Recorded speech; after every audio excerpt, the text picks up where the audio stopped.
ઝઘડા તાલુકામાંથી પસાર થતો એકતાનગરને જોડતો માર્ગ ફરી ધૂળિયો બનતા વાહન ચાલકો તેમજ સ્થાનિકો પરેશાન। ભરૂચ જિલ્લાના ઝઘડા તાલુકાના રાજપારડીથી સિમોદરા સુધીના એક ટ્રેક પર કરોડોના ખર્ચે નવી આધુનિક ટેકનોલોજીથી સિમેન્ટ અને કેમિકલનો મિશ્ર કરી બેઝ તૈયાર કરવામાં આવ્યો છે, પરંતુ આ માર્ગ પર ડામર તેમજ કાર્પેટિંગનું કામ કરવાનું ભૂલી ગયા હોય તેમ લાગી રહ્યું છે। ભારે વાહનોના કારણે ફરી આ માર્ગ બિસ્માર તેમજ ધૂળિયો બન્યો છે, જેના કારણે નાના વાહન ચાલકો અને બાઇક ચાલકો માટે આ માર્ગ પરથી પસાર થવું એ માથાના દુખાવા સમાન બની ગયું છે।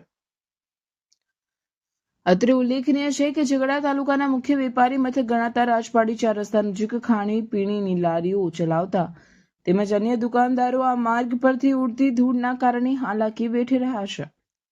માર્ગ પરથી ઉડતી ધૂળની ડમરીઓના કારણે શ્વાસોશ્વાસની બીમારીઓ થવાની પણ દહેશત વર્તાઈ રહી છે।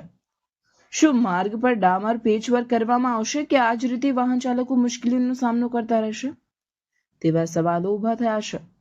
તાકીદે તંત્ર દ્વારા આ સમસ્યાનું વહેલી તકે યોગ્ય નિરાકરણ કરવામાં આવે તેવી લોક માંગ ઉઠવા પામી છે। ભરૂચ માર્ગ મકાન વિભાગ દ્વારા અહેવાલ પ્રસિદ્ધ થયા બાદ કોઈ કામગીરી કરવામાં આવે છે કે કેમ તે હવે જોવું રહ્યું। મારું નામ ધર્મેન્દ્ર ચૌહાણ, અલકાપુરી સોસાયટી રાજપાડીનો રહેવાસી। આજ રોજ અમે આ રાજપાડીના ગામમાંથી પસાર થતા ધોરીમાર્ગ પર ઊભા છીએ।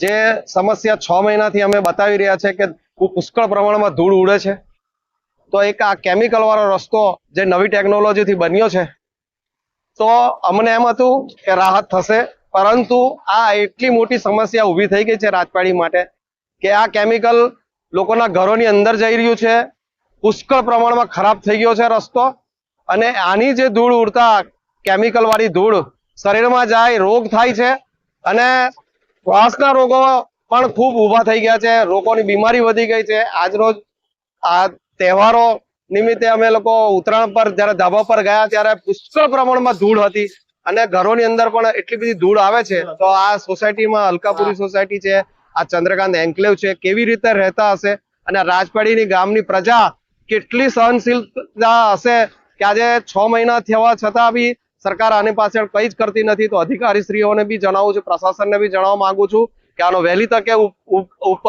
ઉપાય કરો કે જેથી કરીને રાજપાડીની પબ્લિકને રાહત થાય, આવનારા દિવસો સારા જાય અને આ ધૂળમાંથી અમને રાહત મળે, એ જ અમારે કહેવું છે।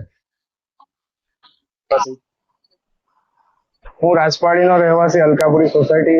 રાજપાડી ચોકડી પર આજે ધૂળની સમસ્યા એટલી બધી વધી ગઈ છે, એર ક્વોલિટી ઇન્ડેક્સ જાણે દિલ્હી કરતા પણ આપણી ખરાબ પરિસ્થિતિ છે। ને રાજપાડી ચોકડી પર જે હોટલો આવેલી છે ખાણી પીણી ને એના માટે એટલી બધી સમસ્યા ઊભી થઈ છે ને લોકોના સ્વાસ્થ્ય સાથે ચેડા થઈ રહ્યા છે। રાજપાડી ચોકડી પર એટલી બધી ધૂળની સમસ્યા છે કે ત્યાં ઊભું રહેવાની પરિસ્થિતિ નહીં અત્યારે, ને આવતા જતા ને ધૂળ એટલી બધી વધી ગઈ છે કે લોકોના સ્વાસ્થ્ય સાથે વધારે પડતું એ થઈ રહ્યું છે।